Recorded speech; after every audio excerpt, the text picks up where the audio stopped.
So, good evening, ladies and gentlemen, and welcome to this meeting of the Cabinet. Some pieces of housekeeping first of all.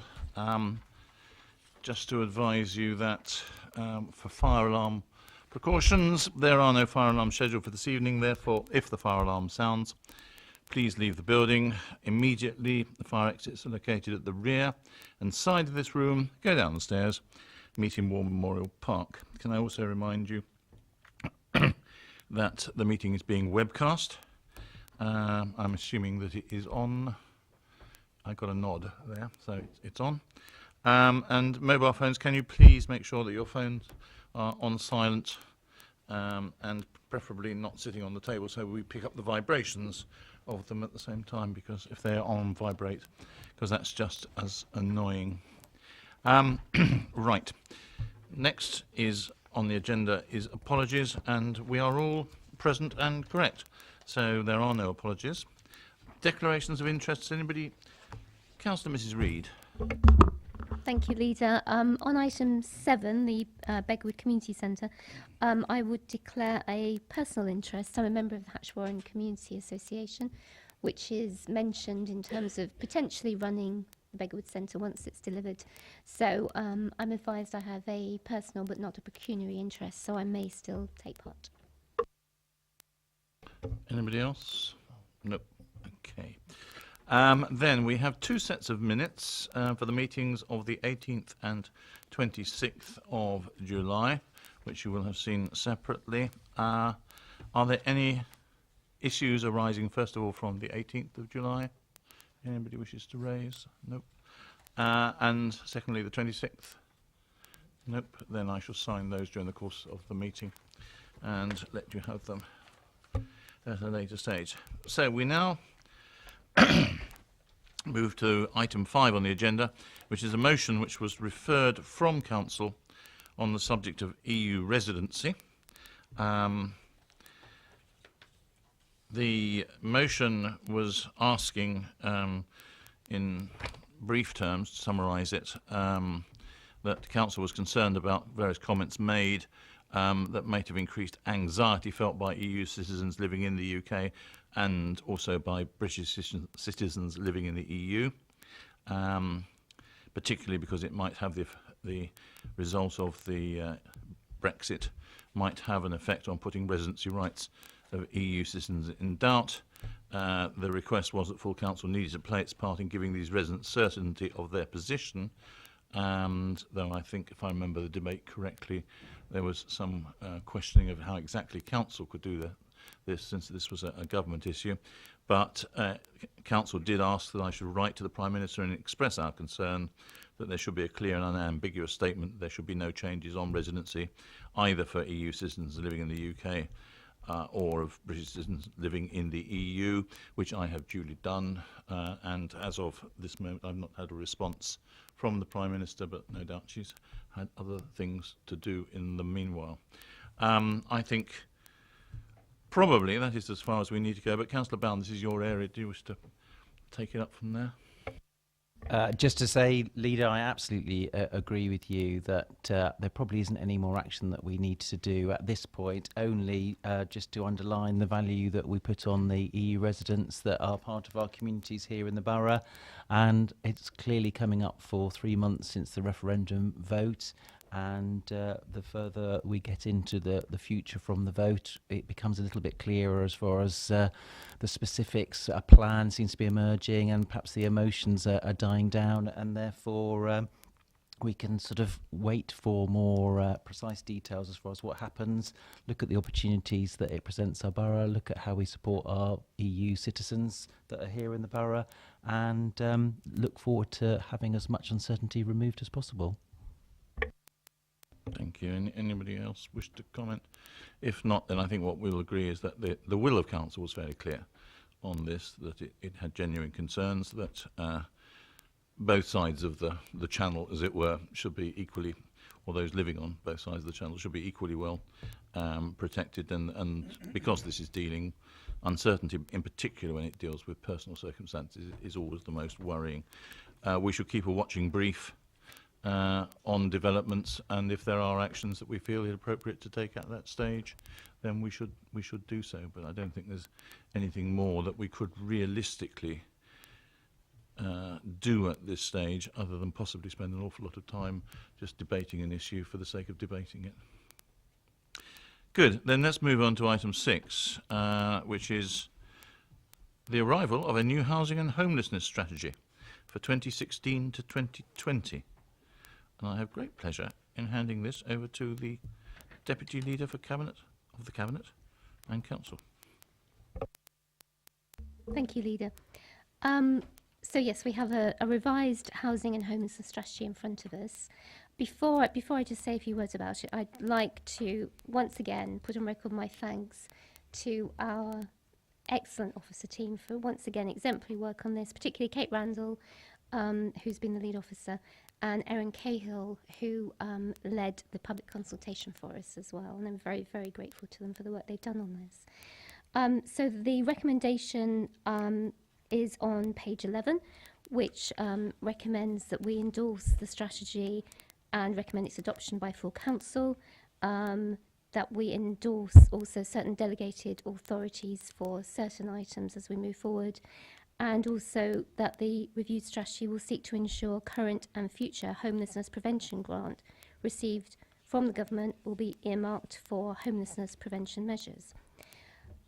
So I know that Cabinet colleagues will be aware of the background to this and the reasons for bringing this forward at this time, which of course is briefly the Housing and Planning Act now, and also on a local level, the delivery of the local plan, which has required us to have another look at our housing strategy and see whether it's actually fit for current purpose. So the first step was to go out to public consultation, which we did. We had fairly extensive consultation with residents, with stakeholders, with partners. The results came back, and that has been reflected in the strategy, and that's really driven the direction of the strategy. And also within the strategy, we've reflected the comments of a recent visit to EPH, in particular the earmarking of the homelessness prevention grant, which was a clear wish of members of EPH. So just really key headlines, I think, because it's quite a weighty document and there are lots of appendices as well. So just key headlines would be a continued commitment to protecting the vulnerable, continuing our excellent work on homelessness, rough sleeping, supporting people. And in that, I think I'd probably just reference a couple of things in particular. The fact that we're part of a Making Every Adult Matter pilot project, which means we now have a dedicated outreach worker who is working out of May Place very proactively, and her work in reacting very quickly, sometimes as quickly as 20 minutes, to reports of rough sleepers is receiving note, I think, throughout the town from various businesses and partners. The work with Southampton University on psychologically informed environments as well is groundbreaking and exciting, and that's ongoing. And also we've brought together what we call the SIP, the Social Inclusion Partnership, which is a group of just about every partner that we can think of in Basingstoke who is impacted and affected or involved in some way in homelessness and rough sleeping. And that project is working really well. The partnership working together is incredibly good. And we have presented recently to BASP, who have very kindly endorsed the work and agreed to take it under their umbrella to some extent, to be part owners of the work that we're doing. So I'm extremely proud of all that work, and that is absolutely enshrined in this housing strategy. And then another part of it would be to proactively seek new and innovative ways of delivering affordable housing. So it's for us to look at how we can work with partners and seek new opportunities, absolutely. And also it's about us reaching out to all of our residents who require help accessing suitable housing. So not just continuing our obvious commitment to those who need social rent, but also broadening our definition of affordable housing to reflect the survey, which came back very, very clearly and said our residents are really, really keen to access low-cost home ownership, intermediate rent, to access shared ownership, for example. And I see our role as looking to find ways of producing that for them, enabling them to access that. And And also, as a part of that, older people's accommodation as well. That was a clear message also from the survey, that older people want the opportunity to release equity in whatever property they're in at the moment and access perhaps smaller properties, possibly through shared ownership. So we're looking into innovative ways of doing that also. And as a part of that, we've set up an intermediate housing list. So we still have our social rent list, which is clear, which carries on, but we now have an intermediate housing list, which we've just launched softly in the last couple of months without a big fanfare. And this is to enable residents who want those kind of products, who want shared ownership and low-cost home ownership, to have a way of accessing it, to be able to come to us, to get help, to get advice, and to be shown where those opportunities are. And we already have over 800 people on the list without actually having done a great deal of work on it. So that shows, as well as the survey, the great need for that too. So I'm very, very proud that we're doing that. So I would obviously ask that Cabinet endorse the strategy. It's about protecting the vulnerable, absolutely still. It's about proactive enabling of affordable housing. But most importantly, I think it's about encouraging aspiration in our residents. It's about seeing our role as helping our residents, all of our residents, as many of our residents as we possibly can, to access those housing products that they need and they wish to find. And I see us playing our part really in helping as many of our residents as we possibly can, which after all, I think ultimately is what we're here for and what we should be doing. So I'd ask for Cabinet support on this. Thank you. Thank you very much. I think it's probably, just to build on that, worth mentioning that there is a planning bill going through Parliament, starting its way through Parliament at its very early stages at the moment. And as a council, or rather as an administration, we have suggested to our MPs that an amendment to the planning bill which would give priority to local people for affordable housing. This would be a very sensible amendment to put through, and I gather it's been submitted to the Minister. We will wait to see whether it gets adopted as a government amendment or whether it's necessary to go through as a private member's amendment. But I think that's just another sign of the fact that we are getting, with this policy, very much getting our ducks in a row and utilising our contacts as best we can in government to do the very best we can do for the residents of our borough, which is only good news. Did anybody else want to add anything to Councillor Isaac? Thank you, Leader. Yes, I'd just like to congratulate the Deputy Leader and the housing team on some very good work here. As the report says, this is one of the first reviewed housing and homeless strategies nationally to take account of the dynamic changing policy and legislative context. And clearly that is very much changing in terms of government policy, and I think this new strategy is going to put us into a very good position to react to the changes when they do come through and there's more clarity coming through from national government. As the portfolio holder responsible for Many Down, I'm very aware, because of what I hear from residents about how important providing affordable housing is, and what a high concern it is for them and their families, and that I think that the fact that we're ahead of the game here in looking at shared ownerships, starter homes, low-cost ownership, accommodation for older people, and even people who need special accommodation because they're disabled. They're looking for us to provide a lead, and I think this new strategy puts us in a very good position to react to government policy as it comes forward, and also to continue to do the good work that we've been doing over a number of years now in relation to our affordable housing strategy. Good. Anybody else? In which case, I think we have three strands, well, 3 and a bit strands, to our council plan. Growth, which is a vital part of what we need to do in the future. Improving the quality of life for our residents, again, a vital thing we need to do. But I think the third strand is equally important, which is that one of being a compassionate society that does provide for the needs of the people, and particularly those who are in more need than most. And I think this policy excellently embraces all aspects of that. So congratulations to the Deputy Leader for leading it through, and to her team. If only they could make a little less noise in the office next door, it would be great.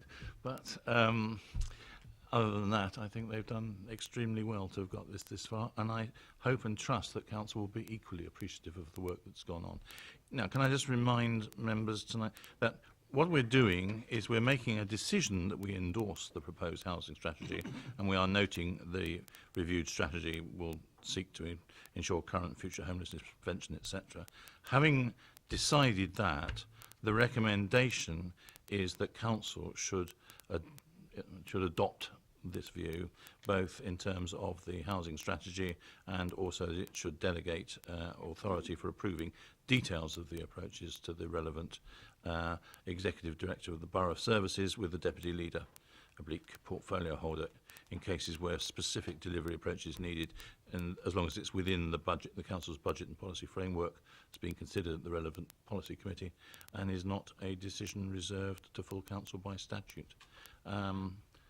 And also that we note that the review strategy will seek to ensure current and future homelessness prevention grant received by government will this would be earmarked for homelessness prevention measures. So on that basis, are we happy to approve that? Yes. Good. I think a very significant piece of work, and actually congratulations once again for getting it done within this time frame. That's I know was not easy. Given the scope of what was required. So let us move then from the general to the rather more specific and to a specific item on allocation of Section 106 contributions to Beggarwood Community Facility, which is the responsibility of the Cabinet Member for Communities and Community Safety. Councillor Bown. Thank you very much, Leader. Just to put forward this report to Cabinet, really to seek approval to release these additional Section 106 monies so that we can basically get on and start building something that's been in the process for some time. It's much anticipated by the ward members, the communities, and I know the Community Association that will be potentially be running it. Really sort of the report looks at where we started as far as the specifications in the master plan in 2010, the progress that's happened since. It articulates exactly what is needed as far as the additional contribution so that we can start the process of building the community centre at Beggarwood. Any comments from Councillor Mrs Reid? Thank you, Leader. Well, certainly as one of the councillors for Hatchwarren and Beggarwood, I'd like to endorse Councillor Bown's statements. It's a long awaited facility and a much needed facility in Beggarwood. It's taken a very long time to come forward, and I'm very grateful to the Cabinet Member for Communities and Community Safety for ensuring that it is finally here, and we have actually got it on the table, so thank you, and I'm sure our residents will be grateful. Thank you. Do we have an idea on timing?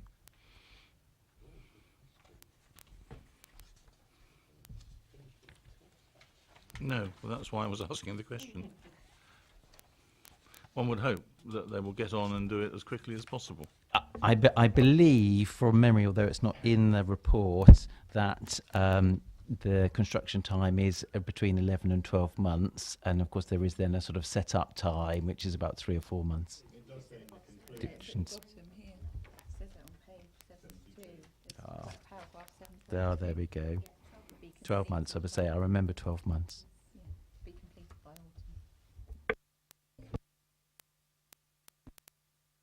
autumn. Excellent, in which case we can all look forward to the Christmas opening in a year's time. That'll be rather good, when no doubt people will take it in turns to play Father Christmas. Fine, well, that concludes the meeting for this evening. Thank you all very much and good night.